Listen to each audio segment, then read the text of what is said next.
다시 앞에 화면 보겠습니다. 자, 이거 저도 해볼 건데 일단 가장 쉽게 한번 생각을 해볼게요. 8단을 출력할 것이다. 그러면 우리가 그 전에 콘솔 같은데 8단 출력할 때 가장 쉬운 방법이 뭐였어요? 가장 원초적인 방법? 그냥 출력문을 여러 개 쓰는 거였죠? 자, 출력문을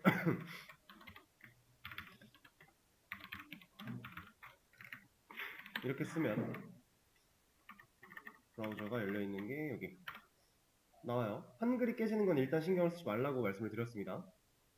자, 그리고 나서 이 뒤에 더 나와야 되죠. 8 곱하기 1은 8 이런 걸로 나와야 돼요. 근데 줄 바꿔서 나오면 좋겠네요. 그렇죠? 어떻게? 자, 이렇게 쓰면 당연히 줄이 안 바뀝니다. 띄어쓰기 한 칸까지 나오는 거 보이는데 이거 말고는 줄이 바뀌지 않아요. 그럼 얘를 이렇게 하면 줄이 바뀔까요?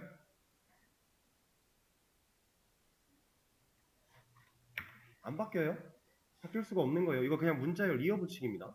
스트링 더하기 스트링은 그냥 이어붙이기니까 아무런 의미가 없어요. 자, 여기서 이제 BR을 말씀을 하셨는데 BR 돼요 이거? 안 되죠. 왜 안 돼요? BR이 애초에 그냥 텍스트로 출력되어 버렸어요. 왜? 이 쌍따옴표 안에서 얘가 텍스트로 인식이 돼 버렸으니까. 다른 이유 없어요. 태그로 인식을 못했기 때문에. BR 못 써요? 그럼 줄바꿈 뭘로 하면 될까요? div? div도 똑같지 않나요? 네? 얘가 돼요? 안 되는데? 그러면요?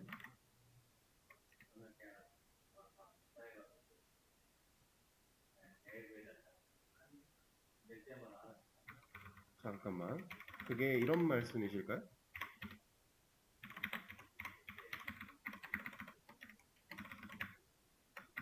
이렇게? 이러면 돼요? 안 되는데? 얘가 div에 안 들어가서?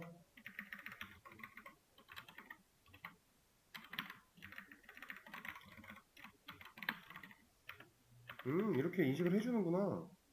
근데 이거는 옳은 방식은 아니에요. 왜 안 되는지는 제가 이따가 설명을 드리긴 할 건데 이게 됐네요. 신기하게도. 근데 괜찮습니다. 자, 사실은 이런 div 이런 태그를 지금 쓸 게 아니라 우리가 가장 먼저 이걸 생각을 해야 되는 게 지금 우리가 화면을 구성하려고 하는 이 리스폰스의 get 라이트 어펜드를 통해서 화면을 구성하고 있는 이 상황은요. HTML이랑 전혀 연관이 없어요, 지금은. 그래서 사실 HTML에서 사용하는 그 태그들을 쓰는 게 올바른 방식은 아니다 라고 얘기를 하는 거예요. 자, 그러면 우리가 줄 바꾸기 위해서 어떤 일을 해야 되냐? 이거 무슨 문법이에요? 지금 이 클래스 파일, 서블릿 파일 어떤 문법이에요? 차바잖아요.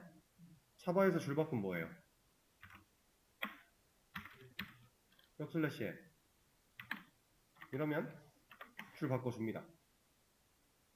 벽슬래시 n이 자바에서의 줄 바꿈 문법이었으니까 우리가 지금 사용하고 있는 이 텍스트 자체가 자바 문법으로 만들고 있는 텍스트니까 우리가 HTML이야 라고 명시해 준 적이 한 번도 없어요.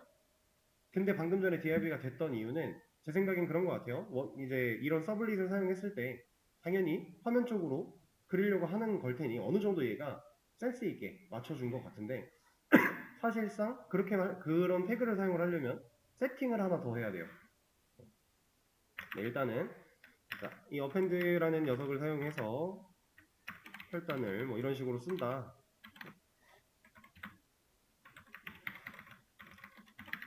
다 쓰진 않겠습니다. 이렇게 해서 8단을 다 찍어낸다. 가능하겠죠? 근데 조금 불편해요. 뭐가 불편해요? 한 줄로 쓰고 있는 게. 그래서 여러분들이 자연스럽게 그냥 해보시고 되니까 됐다 라고 느끼셨을 건데 이게 가능했죠? 이 리스폰스의 겟 라이트의 어펜드를 여러 번 써도 문제가 없었죠. 당연히 된다. 그래서 뭐 이런 식으로 해서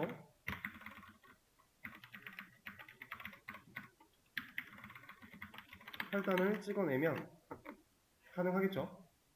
자, 근데 여기까지 하고 멈추신 분들은 조금 더 생각을 해보시는 게 좋아요. 왜? 구구단을 우리가 이렇게 찍을 필요가 있나? 라고 생각을 해보시면 좋아요. 구구단 우리 많이 찍어봤죠? 뭐 할 때? 한복문 배울 때. 자, 여기 어떤 문법이라고요? 지금 제가 사용하고 있는 이 서블릿은 자바 문법. 한복문? 당연히 쓸 수 있겠죠. 이 두 겟도 결국에는 메서드일 뿐이에요, 그냥.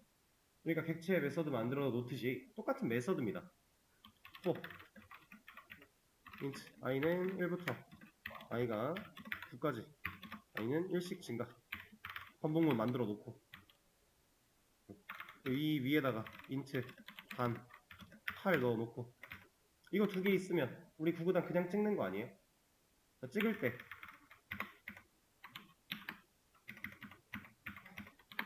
얘는 이제 한 번만 나오는 거니까 따로 빼놓고 이 안에서 찍어야 되는데 자 여기 값 넣어야 되죠. 변수 사용해야 되잖아요. 어떻게?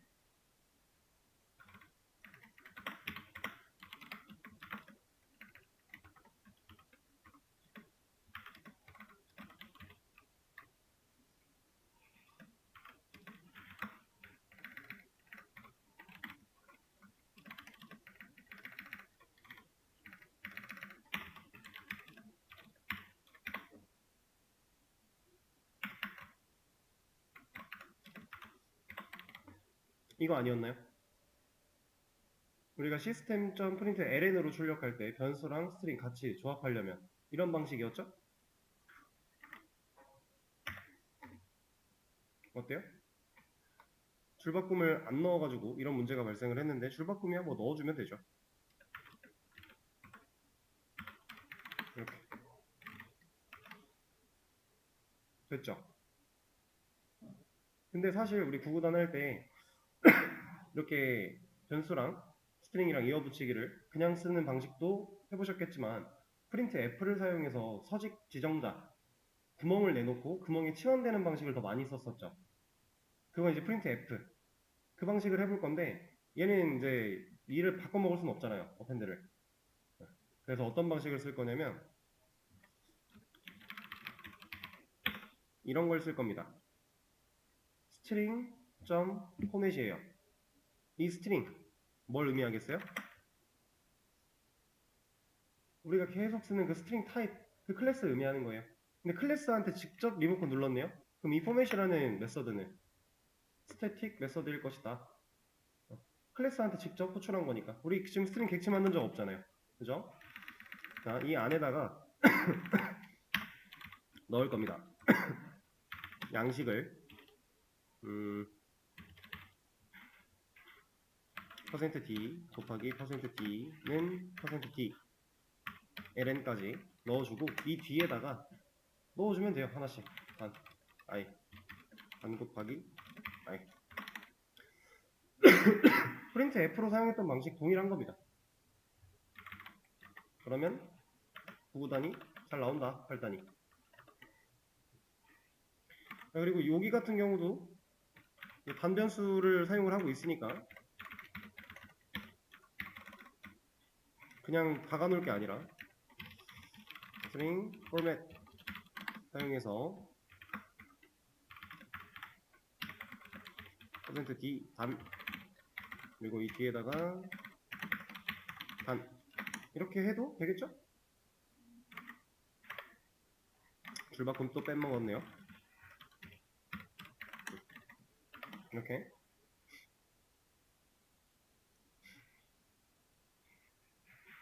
자 근데 이렇게 해놓으면 8단을 출력하는 건 돼요. 8단은 가능한데 제가 나는 8단을 보고 싶지 않아. 5단 볼래. 그러려면 어떻게 해야 돼요? 이제 8단 말고 5단 보여줘. 5단 보고 싶어. 라고 생각을 하면 어떻게 해야 돼요, 우리?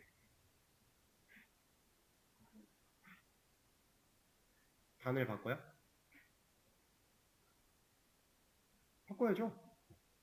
근데 사용자가 8단 볼래 그러면 여기 이 파일 와서 이거 바꾸고 5단 볼래 하면 여기 와서 이거 바꾸고 이 상황은 아니겠죠? 이렇게 처리가 되면 뭔가 문제가 있겠죠? 자,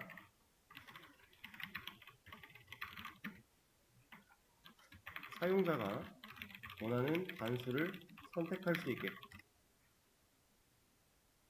할 겁니다. 예를 들어 5단 볼래 그럼 5단이 나오고 8단 볼래 그럼 8단이 나오고 이런 식으로 구성을 해보겠다라는 얘기예요. 자, 뭐가 필요할 것 같아요?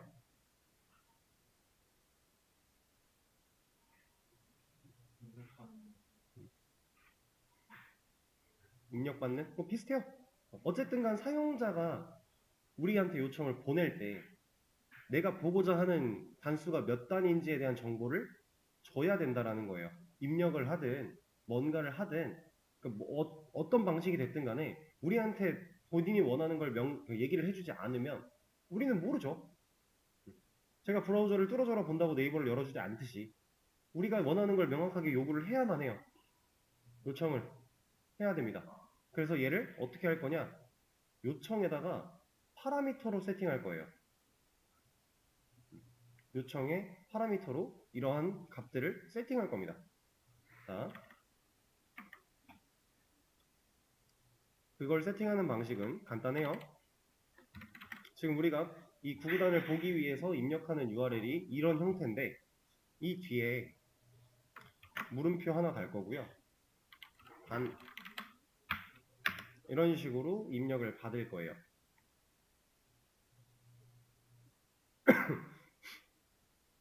이렇게 입력을 받을 거예요. 자, 근데 지금 현재 코드 상태에서 이거 입력 받는다고 이거 입력 받은 값을 써서 8단이 나온 거예요? 아니죠. 5단을 넣어도 결국 8단밖에 못 나와요. 왜냐? 코드가 이렇게 박혀 있으니까. 그럼 이제 이렇게 입력받은 이 값을 사용자는 의사표시를 했어요. 나 이거 5단 줘, 8단 줘 했어요. 그러면 우리 서버 쪽에서 알아들어야 되겠죠. 너 5단을 원해? 그럼 5단 보여줄게. 8단을 원해? 8단 보여줄게. 이 작업해야 돼요. 자, URL에다가 이렇게 값을 세팅하는 방법 이걸 이제 URL에 파라미터를 세팅했다라고 생각을 하시면 되는데 정확한 주로 사용하는 명칭은 쿼리 스트링이에요. 쿼리 스트링. 쿼리 스트링이라고 하든 파라미터라고 하든 그냥 이걸 이해하시면 됩니다. 근데 이 녀석은 여러분들이 흔하게 많이 보셨어요 이미. 뭐냐면 여기다가 뭐 자바 이렇게 검색을 하면요. 자, google.com/에 서치 나오고 나서 물음표가 하나 찍혔네요. 그리고 나서 q는 자바 %, oq는 자바 %. 이 물음표 여기까지 보세요. 이거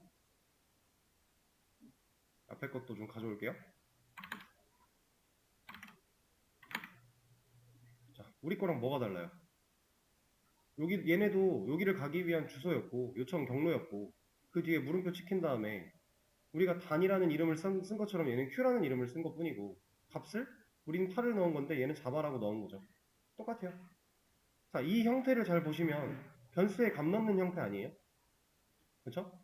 실제로 그렇게 세팅이 됩니다. 단이라고 하는 이 변수처럼 생각하시면 돼요. 이 변수에다가 8이라는 값을 넣어서 요청에 담아 놓은 거예요. 그럼 우리가 그 요청을 처리하려고 할 때 이 단이라는 이름을 가지고 값을 꺼낼 수 있어요. 그리고 이렇게 파라미터를 세팅하거나 쿼리 스트링 작업을 할 때는 물음표가 와야 됩니다. 경로 뒤에 물음표. 그 뒤에 오는 것들은 이제 파라미터 쿼리 스트링이에요. 자, 어떻게 하냐? 사용자가 어디에 담아서 보낸다고요? 사용자가 보내는 요청에 담는다. 그래서 리퀘스트에서 꺼낼 겁니다. 리퀘스트 안에 get parameter라고 하는 녀석이 있어요. 메서드가. 제가 아까 뭐 가지고 꺼낸다고요? 이 이름 가지고 데이터 꺼낼 거다라고 했어요. 그 이름 여기다가 넣어주는 겁니다. 단 이렇게.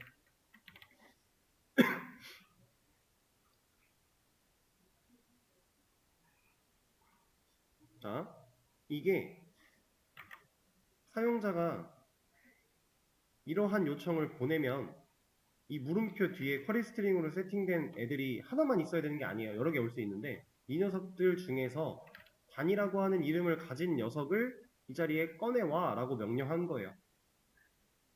요청에 있으니까 요청한테 부르는 거고. 자, 그러면 이 자리에 8이라는 값이 남았다라는 얘기입니다. 자, 이거를 변수에 담아서 우리가 실제로 활용을 하면 되겠죠? int input 단이라고 이름을 지을 거예요. 이건 뭐야?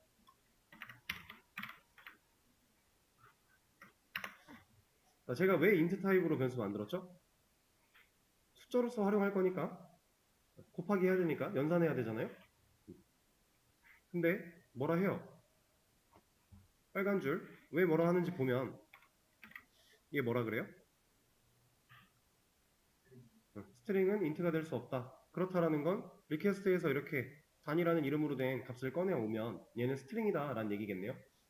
분명히 숫자가 쓰여 있지만 숫자로 쓰여져 있지만 꺼내오면 스트링이다. 그러면 형태를 변환시켜야겠죠. 어떻게?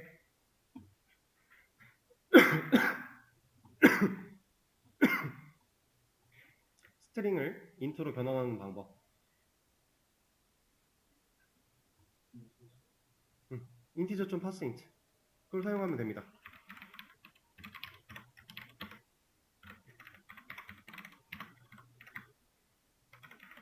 이렇게. 자, 그럼 이 인풋 단이라고 하는 녀석이 값을 가지고 있네요. 어떤 값을? 사용자가 원하는 나 몇 단 볼래? 라고 해서 그 몇에 해당하는 그 숫자에 대한 값을 가지게 되는 거죠. 그럼 얘를 이제 활용해서 여기 값을 바꿔준다면 이런 거 나오면 터미네이트 누르시면 돼요. 이렇게 바꿔준다면 자, 제가 5로 숫자를 입력한 상태로 요청을 보낸다. 서버가 켜져 있는데 다시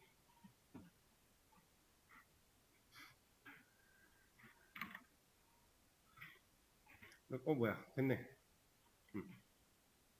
5단으로 요청을 보내니까 5단이 나온 거죠.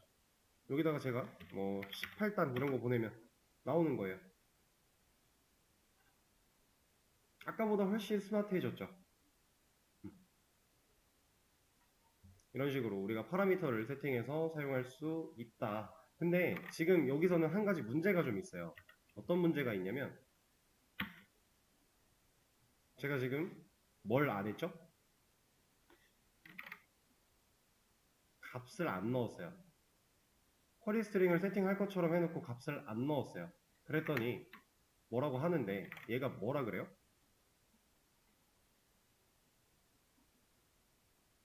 for input string 그리고 지금 공백이죠. 아무것도 안 들어갔대요. 그리고 나서 밑에 보면 number format exception이에요. 이게 무슨 소리냐? 이걸로 값을 꺼냈는데 여기에 지금 공백 들어와 있는 거예요. 근데 공백은 인트로 평균하니 안 되겠죠. 그 얘기하고 있는 겁니다. 그래서 명확하게 값을 입력해 주거나 해야만 문제가 없어요. 지금 이거 보세요. 값만 없앤 게 아니라 앞에 변수 역할도 없애면 얘도 똑같아요. 얘는 이제 아예 널이에요. 널. 공백이 아니라. 이런 문제들이 있다. 이 문제를 해결하기 위해서는 조건으로 걸러줘야 된다.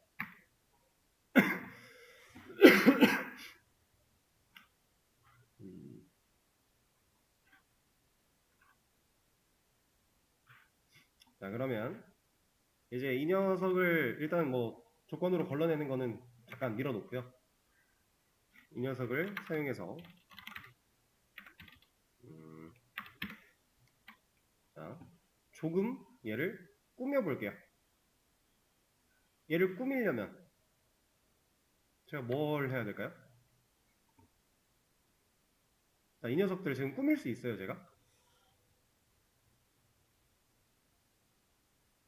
이거 못 꾸며요. 왜? 그냥 텍스트일 뿐이라서. 우리가 뭔가 CSS 같은 걸 주거나 스타일을 주거나 불가능해요. 그냥 텍스트니까. 그럼 이제 실제로 HTML 태그를 사용해서 구성이 된다면 CSS를 줄 수 있겠죠. 그럼 꾸밀 수가 있겠네요. 자, 그거 해볼 겁니다. 자, 제가 가장 먼저 이걸 할 거예요. 리스폰스에 set content type 이라고 하는 메서드를 호출할 거고요. 여기다가 텍스트 HTML 캐릭터 set UTF-8 이런 걸 적어 줄 겁니다.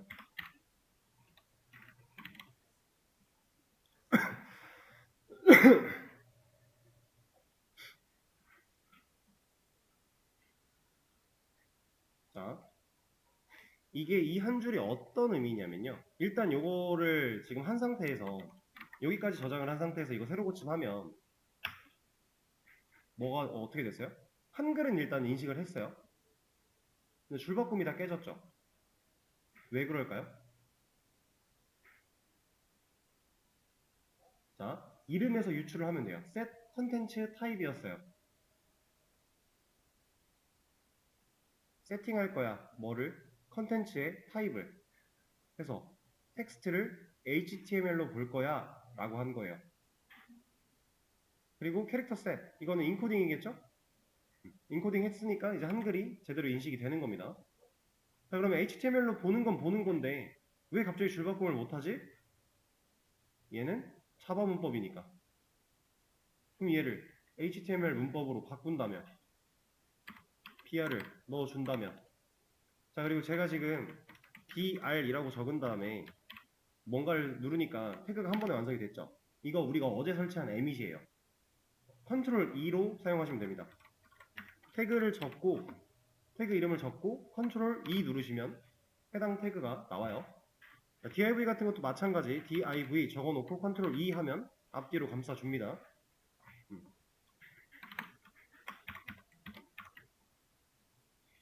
자 일단 여기에 br 넣어봤고요. 밑에도 br로 바꾼 다음에 상태를 좀 볼게요.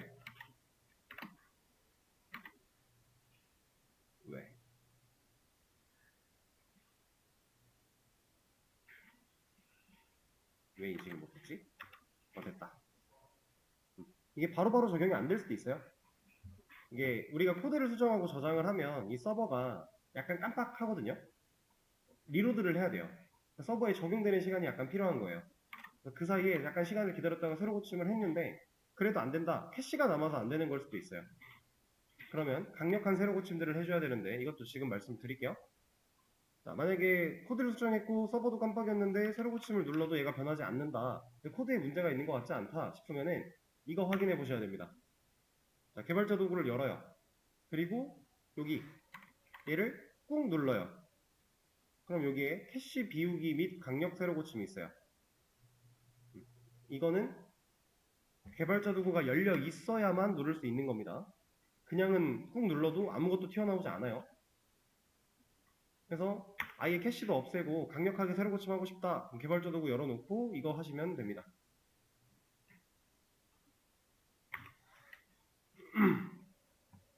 이렇게. 자, 그럼 이제 이 응답에서 사용되는 텍스트를 HTML로 볼 거야 라고 했기 때문에 우리가 뭐 할 수 있을까요?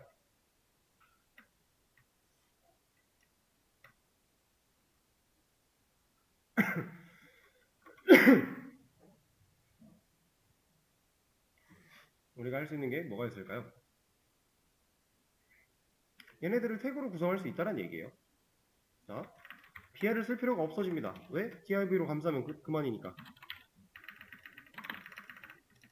자, 이렇게. 그럼 div는 블록 요소를 한 줄을 혼자 써야 되잖아요. 밑에도 마찬가지. BR 뺄 거예요. 그냥 div 넣어버릴 거예요. 이렇게. 그러면 BR이 없지만 줄바꿈은 잘 유지가 된다. 상황 이해되실까요? 이제 얘는 HTML 문법으로 인식을 해줄 거니까. 자, 그럼 지금 이 상태에서 이런 거 할 수 있지 않을까요? 우리가 CSS 파일은 따로 만들지 않았지만 이런 거 되지 않을까요? 스타일 여기다가 컬러 지금 요거 쌍따옴표가 앞에서 열린 것 때문에 이렇게 되니까 여기서 홀따옴표 써주면 돼요. 컬러는 뭐 레드 이렇게 이거 인라인 CSS 태그에 직접 스타일 주는 거 이렇게 하고 얘를 새로 고침하면 어때요? 되죠? 이제 HTML 태그니까 우리가 스타일, CSS 속성들을 사용해서 꾸밀 수 있다. 아까는 그냥 텍스트였기 때문에 불가. 근데 지금은 가능하다. 그럼 이제 이걸 가지고 여러분들이 뭘 해보실 거냐면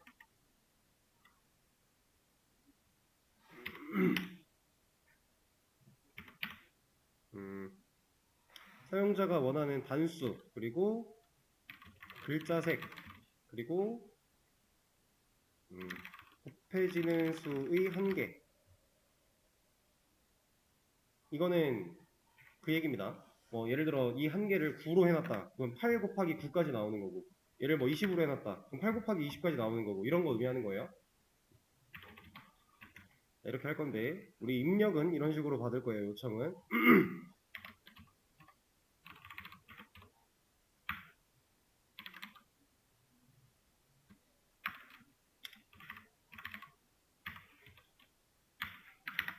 자 여기에 들어가는 8, 레드, 20 이 숫자나 키워드들은 바뀌어도 상관없습니다. 바뀌어야 돼요. 바뀌어도 여러분들이 여기다 입력한 애들이 잘 적용이 되게끔 해야 돼요. 자 그리고 제가 이 쿼리 스트링 파라미터 부분에 하나만 와야 되는 게 아니다. 여러 개 올 수 있다라고 했죠? 이 여러 개 올 때 주의할 건 딱 하나. %이 기호로 구분자를 짓는 겁니다. 자, 단이라고 하는 이름에다가 8이라는 값을 넣어서 파라미터를 세팅한 거예요. 그리고예요. 그리고 컬러라는 이름으로 레드라는 값을 저장한 거고 그리고 리밋이라는 이름으로 20이라는 값을 저장한 거고 그러면 데이터를 이 파라미터를 꺼낼 때 이 이름이 중요하겠죠? 우리가 단이라는 얘가 갖고 있는 걸 꺼낼 때에도 이 이름이 중요했던 것처럼 이렇게 자, 이거를 한번 만들어 보시죠. 자 이제 앞에 화면 볼게요. 같이 한번 해보도록 하겠습니다. 일단 하는 방식은 전혀 어려울 게 없었어요. 왜냐면은 파라미터가 추가된 것 뿐이고요. 이 추가된 파라미터를 꺼내오기만 하면 되고 꺼내온 걸 활용하기만 하면 됐기 때문에 자 저는 이걸 복사해서 늘려놓고 여기를 바꿔줄게요. 컬러 하나 그 다음에 리밋 하나 근데 컬러 같은 경우는 사실 숫자로서 활용할 게 아니기 때문에 평변환하는 과정이 필요가 없겠죠. 그럼 변수도 그냥 스트링에 담으면 될 거고요. input 컬러라는 이름으로 사용을 해주도록 하죠. 그럼 리밋 같은 경우는 얘도 숫자로 활용을 해야죠. 이 리밋은 우리가 받아서 어디다 쓸 거예요? 네, 반복문의 종료 조건 부위에다가 써줘야 될 거예요. 그래서 평균안에 필요한 상태고 여기다가 넣어준다. 이런 의미입니다.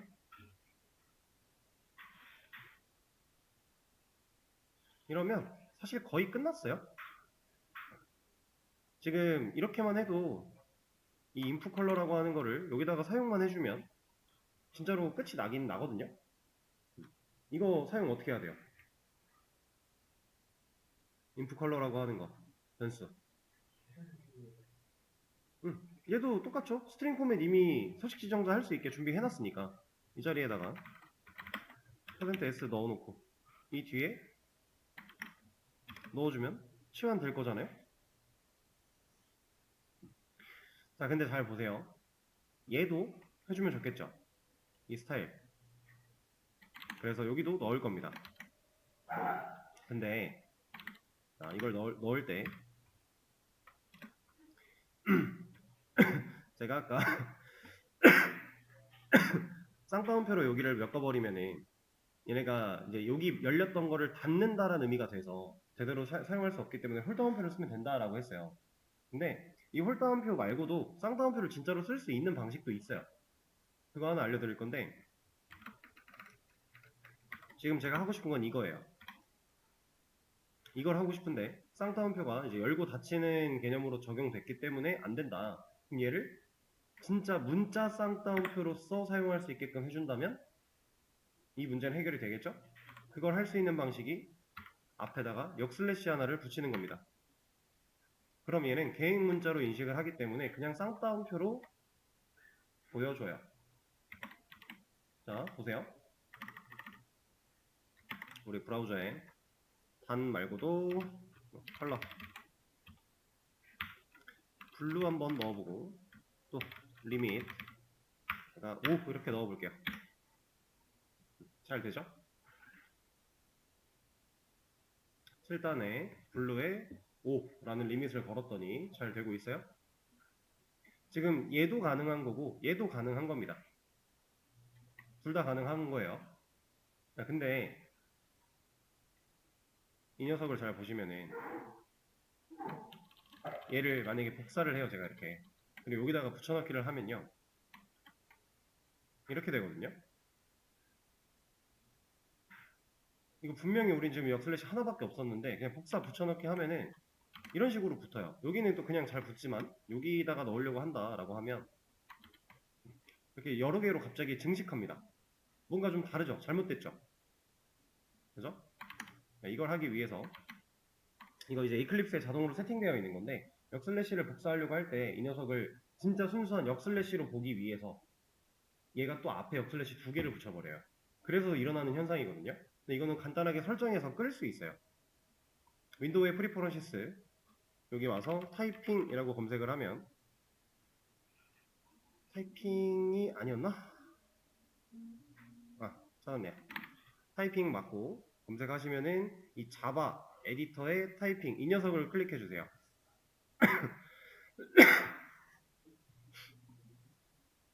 그럼 이쪽에 뭐가 나오는데 여기서 얘를 이 녀석을 체크박스를 해제할 겁니다. escape text when pasting 이라고 되어 있는 이 녀석 얘를 해제 그리고 apply inclose까지 그러고 나면 이제 이 녀석을 복사하겠다라고 이렇게 붙여넣기를 했을 때 더 이상 개수가 늘어나지 않고 똑같이 붙여넣기를 해줘요. 근데 이런 거 생각하기 싫으면 그냥 홀다운표 쓰셔도 되고 근데 문제는 홀다운표로도 감당이 안 되는 상황이 올 수도 있어요. 그럼 이런 것도 쓸 줄 알아야 됩니다. 자, 일단은 만들어 봤는데 지금 이렇게 만들었다고 했을 때 얘도 문제가 좀 있겠죠. 어떤 문제가? 제가 만약에 리밋이라고 하는 걸 안 줘요. 에러 날 거잖아요. 왜? 파라미터 쿼리 스트링을 우리가 받아서 형태를 변환하고 있는데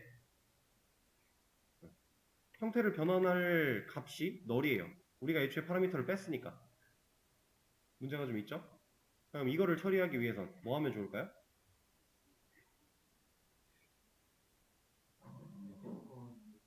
조건을 사용해서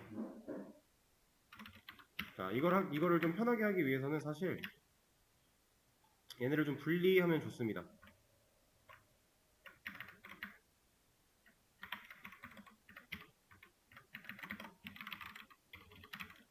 구조를 살짝 바꿀 거예요. 바로 직접적으로 이렇게 해버릴 게 아니라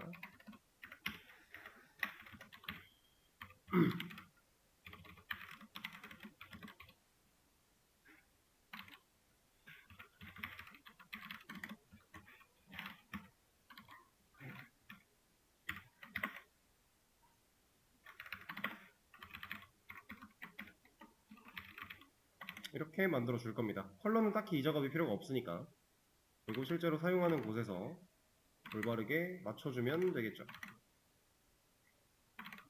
이렇게 자 이렇게 만들어 놓고 이제 조건 따질 겁니다. 형변환을 하기 전에 해야 돼요. 형변환 때문에 문제가 발생을 하는 거니까 형변환을 하기 전에 조건을 열어요. 그래서 input 단위 가지고 있는 값이 널이면 그러니까 파라미터 세팅이 잘 안 돼서 널로 들어왔으면 그때의 input 단의 값을 1로 할 거야. 그러니까 기본값을 세팅하겠다라는 거겠죠?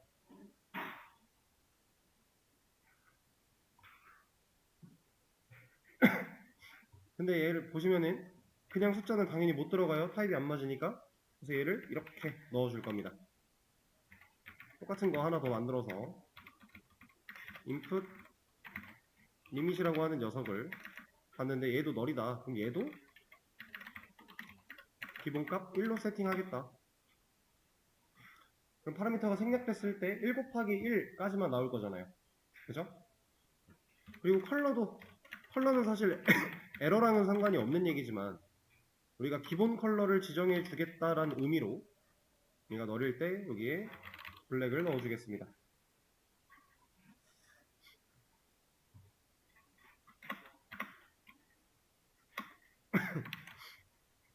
그러면 여기서 먼저 검사를 하고 그 다음에 형태를 변화시킬 거니까 에러가 안 나겠죠? 근데 보세요. 이렇게 하면 이제 에러 안 난다는 얘기예요. 기본값 7단 들어갔고요. 그 다음에 리밋이라고 하는 애가 지금 생략되어 있는데 1로 초기값을 가졌기 때문에 1 곱하기까지만 나온 거예요. 이런 식으로 만든 건데 자,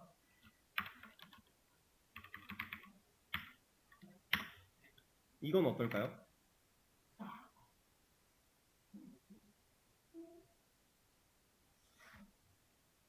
아까랑 뭐가 다르냐면 아까는 이거 자체가 없었고요. 지금은 얘가 있는데 값을 비워놨어요. 아직 에러예요. 왜?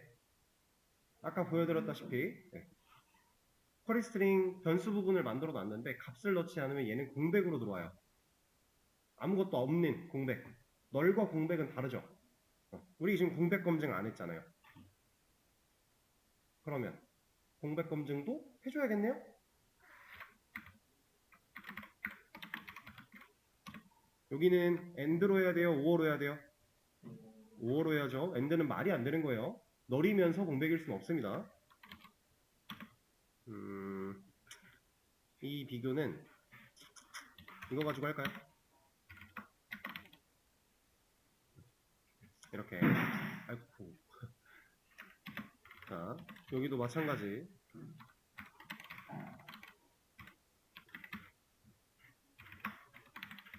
인풋 컬러도 마찬가지.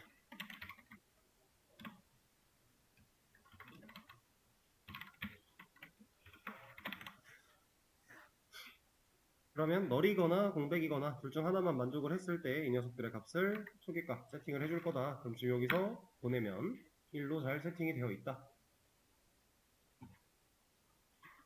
단이라는 애도 빠진다고 해도 값이 안 들어갔다고 해도 문제없이 가능하다. 만약에 블루도 빠졌다.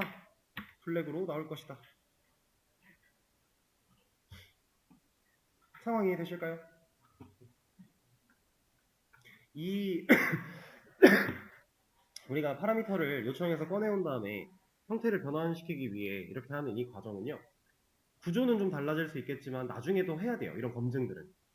이 검증을 제대로 하지 않으면 우리가 나중에는 널 포인터 익셉션을 엄청 많이 보게 될 거예요. 그래서 항상 널 검증을 잘 해줘야 됩니다. 그 초석을 다졌다라고 생각을 하시면 되고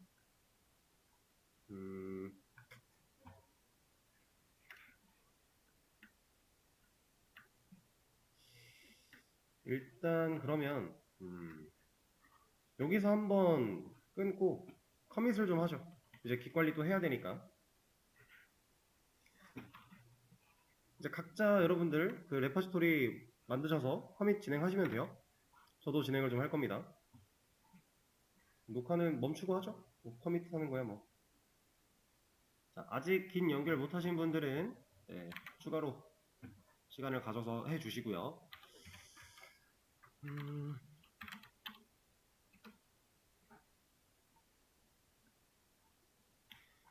예전부터 봐오던 그림 골라놓고 이거 가지고 얘기를 조금만 더 하겠습니다. 어딨니?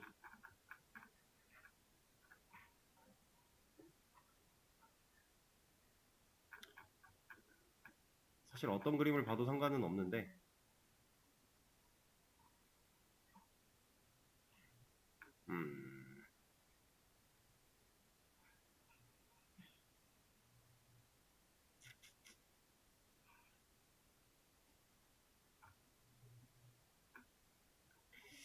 뭔가 그 그림이 안 나오네요. MBC 패턴.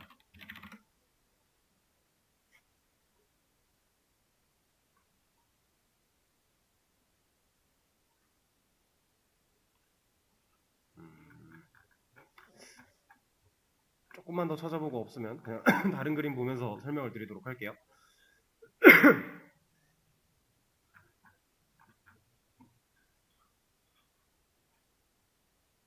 에이, 없나 보다. 그냥 이거 가지고 보죠. 이것도 나쁘지 않네요.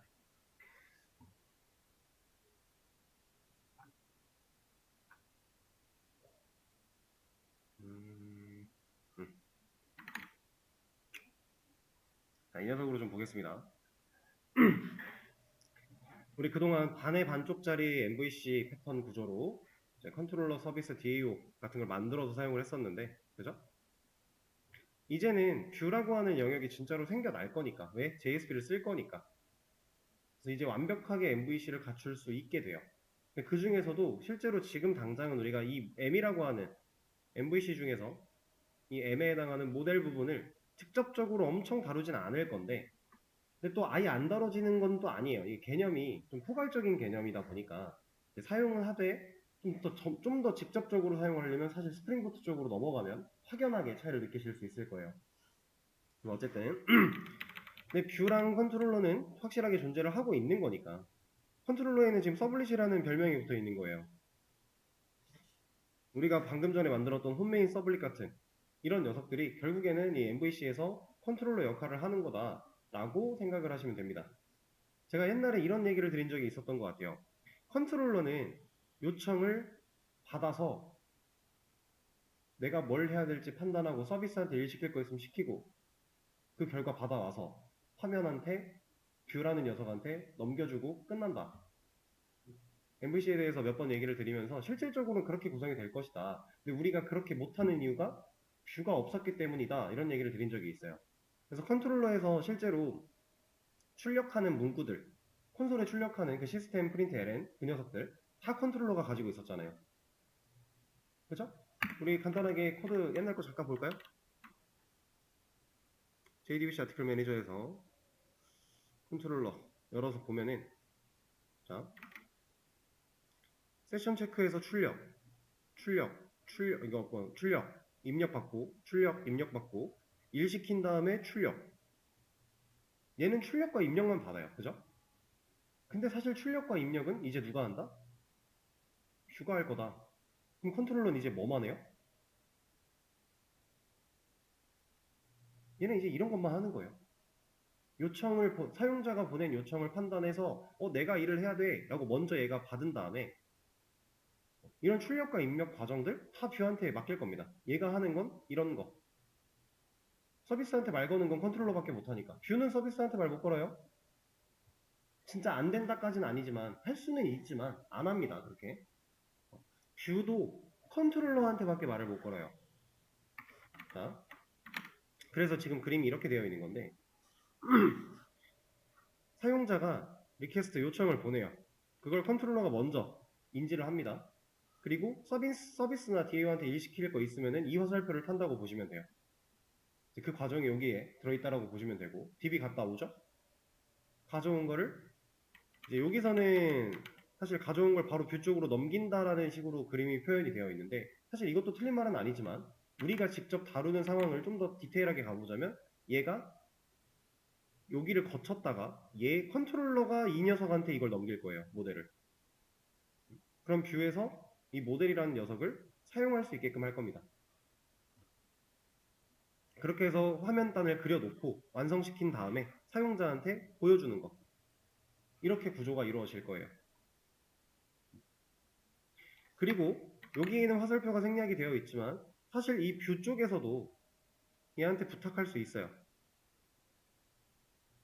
이 부탁은 어떤 거냐면 우리가 메인 페이지를 보고 있다가 어떤 버튼을 누릅니다. 사용자가 요청을 보낸 게 되는 거예요. 요청을 보내는데 이런 과정은 사실 여기서 이 과정이기 때문에 얘 뷰가 컨트롤러한테 말을 건다의 개념이 아니에요. 이거는 그래요. 근데 여러분들 나중에 비동기 통신이라는 걸 배우게 되면요. 그때는 뷰가 컨트롤러한테 요청을 보낼 거예요. 사용자가 클라이언트가 요청을 보낸다. 근데 제가 이 얘기 드렸죠, 어제? 자기 자신, 코드 자신에서도 자기 자신한테 요청을 보낼 수 있다라고 했어요. 그런 걸 이제 뷰가 컨트롤러한테 요청을 또 보낼 수 있게 할 겁니다. 그러면 얘는 그 요청에 대한 응답을 하기 위해서 또 이런 작업을 할 거고요. 왔다 갔다. 그리고 그 응답의 결과를 돌려줄 거예요. 이런 것도 가능하다. 이제 완벽한 MVC를 좀 갖춰가면서 우리가 진행을 할 거니까 눈에 확실하게 보이실 겁니다. 조금씩 조금씩. 스프링 부트를 넘어가게 되면 진짜 완전히 보이게 될 거고요. 자, 그러면 커밋은 완료를 했다고 생각을 하고 다음 내용 넘어가 보도록 할게요. 지금 우리는 이거 끄고 서블릿 자체가 직접 응답을 하고 있어요. 누굴 사용해서? 리스폰스를 사용해서. 리스폰스가 응답이었잖아요. 그러니까 응답을 하기 위해 필요한 녀석, 리스폰스 이 녀석을 사용해서 컨텐츠 타입도 정해놓고 이거 HTML이야 라고 정의도 해주고 이 안에 실제로 get writer append를 통해 내용을, 화면을 그리고 있어요. 누가? 서블릿이. 지금은 뷰한테 일을 안 시키고 있는 거예요. 왜냐면 뷰는 JSP가 맡게 될 건데 뷰라는 역할을 JSP를 우린 만들지도 않았으니까. 그럼 이제는 JSP를 만들어서 뷰라는 역할을 하게끔 할 거고요. 그럼 이 서블릿이 우리가 만들어 놓은 JSP한테 일을 넘기게끔 할 거예요. 얘가 화면을 직접 그리지 않고. 근데 얘가 화면을 그리는 거랑 JSP 파일 만들어서 화면 그리는 거랑 누가 편하겠어요? 당연히 JSP가 편해요. 왜냐면 JSP는 제가 저번에도 말씀드렸지만 HTML과 거의 똑같은 방식으로 화면 구성을 할 거거든요. 그거 바로 한번 해볼 겁니다. 자, 이 홈메인 서블릿 이거를 이거 복사를 먼저 하죠. 복사해서 붙여넣기 하고 홈 프린트 서블릿이라고 일단 만들어 줄게요. 이름은 뭐 어떻게 해도 상관없습니다. 여기도 그냥 프린트라고만 할게요. 이 경로 겹치면 안 되니까.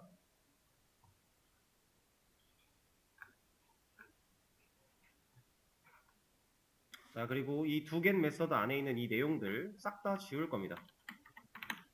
왜냐면 이 녀석, 이 서블릿, 프린트, 홈 프린트라는 요청을 받아들이는 이 서블릿은 직접 화면 안 그릴 거고요. JSP한테 일을 넘길 거니까. 자, 여기다가 request.get request dispatcher라고 하는 녀석이 있어요. request는 요청이죠. 요청에 들어있는 get request dispatcher, request 요청 디스패처를 가져와 라고 한 다음에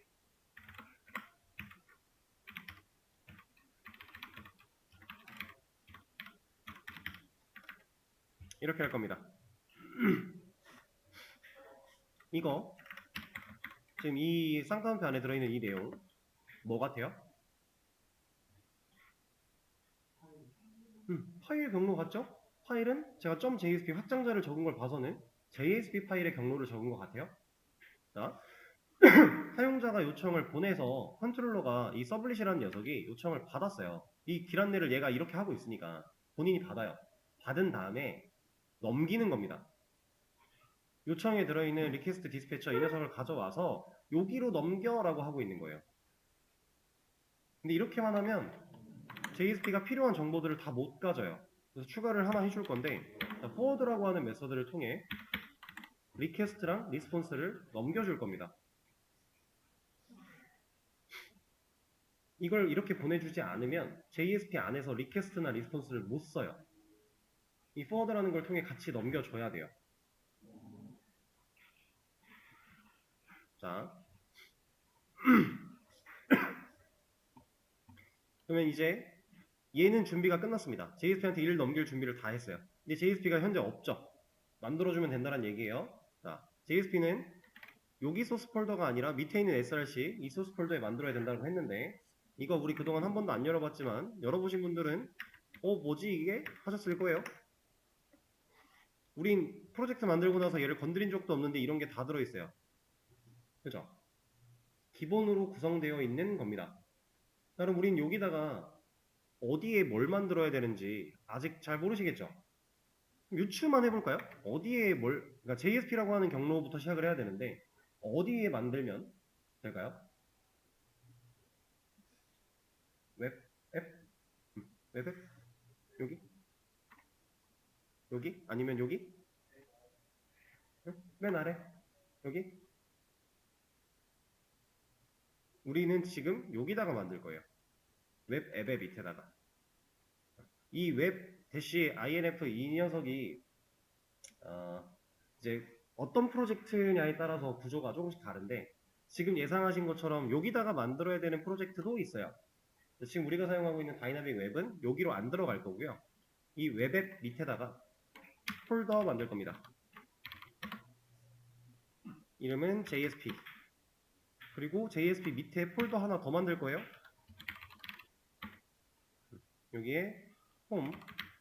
왜냐면 제가 경로를 그렇게 하려고 만들어 놨으니까. 그리고 요 안에는 이제 JSP 파일을 만들어 줘야겠죠? 얘 이름은 print. 그럼 구조가 지금 이렇게 쌓이는 겁니다.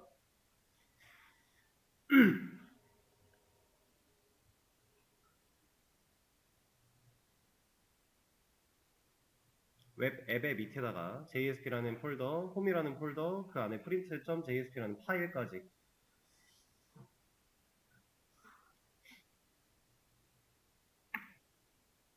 자, 바깥의 경로는 이 위상이 이래요. 이거 안쪽으로 들어가거나 하면 제대로 인식 못합니다. 자, 그러면 여기까지만 했을 때 지금 보세요. 우리는 JSP의 경로를 여기서부터 썼단 말이에요. src main 웹 앱이라고 하는 건 생략되어 있죠. 우리가 쓴 적이 없죠. 근데 이 녀석을 잘 찾아줄 거예요. 왜 가능할까요? 그렇게 세팅되어 있으니까. 우리가 애초에 다이나믹 웹 프로젝트를 만들면 얘가 거기 이 웹앱이라는 것까지 인식할 수 있게 세팅이 되어 있으니까. 그런 겁니다. 스프링부트 프로젝트를 만들 때에도 똑같아요. 이런 식으로 어느 정도까지 잡혀 있을 거예요. 그럼 우리는 그 뒤에 경로를 실제로 잡아주면 되는 거예요. 자, 그리고 print.jsp 이 녀석, JSP 파일이라는 파일을 우리가 지금 처음 만들어 봤는데 이만큼 보세요, 일단. 뭐랑 똑같아요? 이거 우리 코드펜에서 느낌표 탭했던 거랑 똑같죠? 다른 거라고는 뭐 중간에 캐릭터셋 같은 게 좀 다른 모양이었던 것 같은데 사실 구조는 똑같잖아요. 독 타입 HTML. 이 문서 타입은 HTML이야. 그리고 HTML 태그부터 시작해서 헤드, 메타, 타이틀, 바디 다 들어있을 거 다 들어있죠. 이래서 HTML이랑 똑같다라고 하는 거예요. 단 뭐가 달라요? 이거 뭐예요? 이거는 우리가 없었던 거죠. 코드펜 같은 데는 아예 없었어요. 걔는 진짜 순수 HTML이니까. 근데 우리가 지금 만든 파일은 뭐다? JSP다. 자, JSP. 자바 서버 페이지라고도 하고요. 자바 서블리 페이지라고도 해요. 둘 다 상관없어요. 어떤 편을 써도 상관이 없는데 이 JSP는 HTML 태그를 사용해서 화면을 구성하는 역할도 할 거고요. 자바랑 통신하는 역할도 할 거예요. 그게 가능하게끔 만들어진 녀석입니다. 우리가 그동안 HTML을 배워놓고 실제 사용은 JSP를 하는 이유가 그것 때문이에요. 자바랑 통신하려고. 그리고 이 JSP 안에서는 이거 보세요. 페이지에 랭귀지가 자바가 들어있죠. 자바 문법을 쓸 수 있어요. 그냥 막은 못 쓰겠지만 어떠한 규칙에 의해서 구조를 잡아주면 이 안에서 자바 문법을 쓸 수 있어요. 그럼 뭐가 좋겠어요?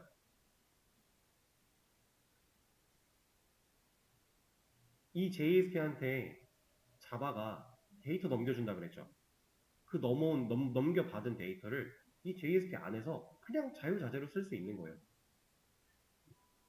그리고 그것만으로 뭔가 좀 한계가 느껴질 때 우리가 가미할 수 있는 게 스크립트까지 있는 거고. 그래서 웹은 이제 모두가 다 어우러져서 프론트랑 백이 그냥 자연스럽게 어우러져서 구성이 되는 거다. 이런 얘기입니다. 그리고 여기 보시면 이제 컨텐츠 타입 이거 아까 제가 response.set 컨텐츠 타입 해서 넣었던 거랑 똑같은 거 들어있죠. 제가 아까 리스폰스에서 set 컨텐츠 타입 한 게 이거 세팅한 거예요. 이게 있으니까 HTML 문서로 봐주는 거고 그겁니다. 자, 그럼 간단하게 테스트 한번 해보죠. behavior 태그 하나 만들어서. 자, 여기서는 이제 탭도 사용이 가능해요. JSP 파일 안에서는. 탭이나 컨트롤 E 둘 다 사용 가능합니다. 컨트롤 E는 알파벳 E를 말하는 거예요. 숫자 2가 아니라. 여기다가 뭐 안녕하세요 이런 거 해주고, 그리고 H1 태그도 하나 써볼까요? 하이.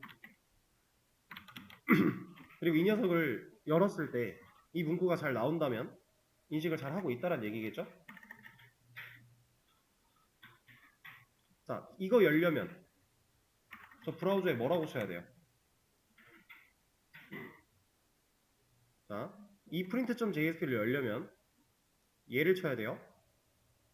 이 경로로 들어왔을 때 이 요청을 받아서 얘한테 일을 넘기는 거니까.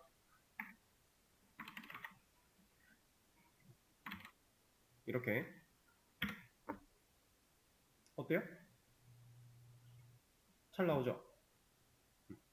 그러면 이제 이 서블릿이 요청을 받은 다음에 얘한테 일을 잘 넘겼다란 얘기고, 그 일을 잘 받아서 얘가 화면을 잘 그리고 있다란 얘기입니다.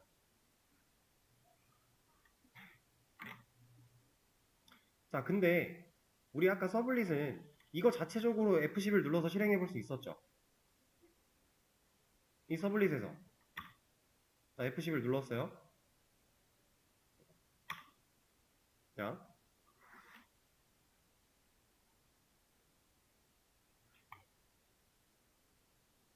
어때요? 잘 나오죠? 문제없이 나왔어요. 이거 새 창으로 뜬 겁니다, 지금. 다시 끄고 보여드릴게요. F11 부르고 피니시. 잘 나오죠? 얘가 사라지면, 얘가 이렇게 사라지면 어떨 것 같아요?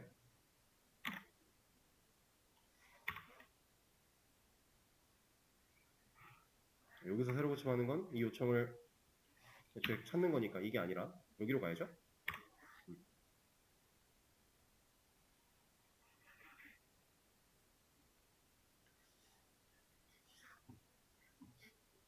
어떤 일이 벌어졌어요?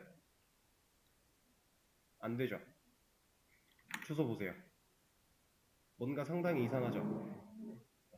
아까는 이게 됐었는데, 웹 서블릿이라는 거 안 달아도 됐었는데 좀 안 돼요.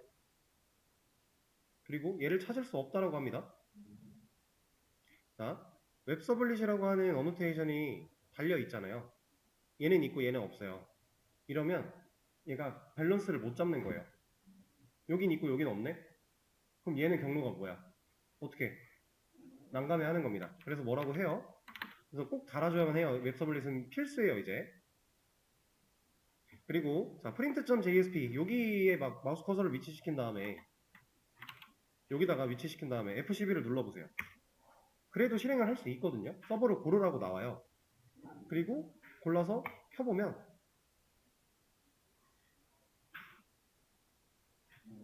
나와요. 근데 나오긴 나왔는데 잘 보세요.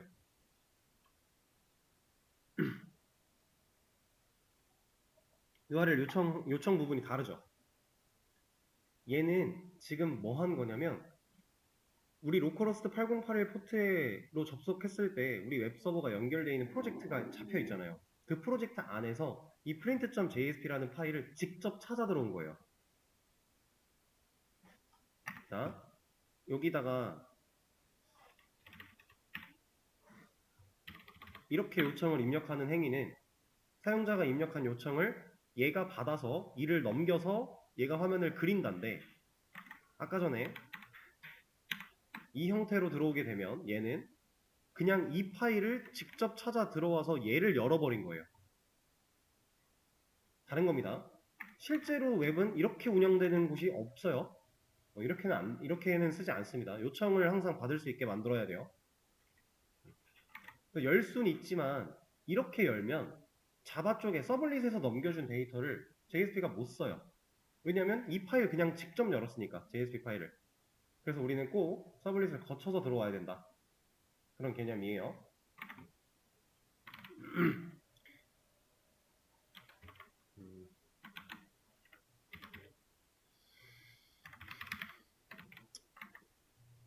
자, 지금 이거 프린트 타이틀 바꾼 거는 뭐 별거 아니죠? 그냥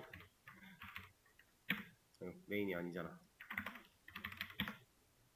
여기 바꾼 겁니다. 여기 아시죠? 타이틀? 일단 이 상태로 마무리를 하고요. 이건 커밋하고 완료한 다음에 다음 주 수업에서 이제 이 JSP에 실제로 데이터를 쓰는 방식, 우리가 만들었던 구구단, 이 녀석이 했던 이런 일들을 JSP가 대신하게끔 한번 해보겠습니다. 우리가 지금 여기다가 직접 만드는 거 싫어서 여기다가 만들려고 하는데 여기서 구구단을 반복문 같은 걸 사용해서 못 찍어낸다면 불편한 일이겠죠? 그걸 가능하게 할 거예요. 다음 주 수업에선 거기부터 진행을 하도록 하죠. 일단 수업은 여기까지 하도록 하겠습니다. 고생하셨어요.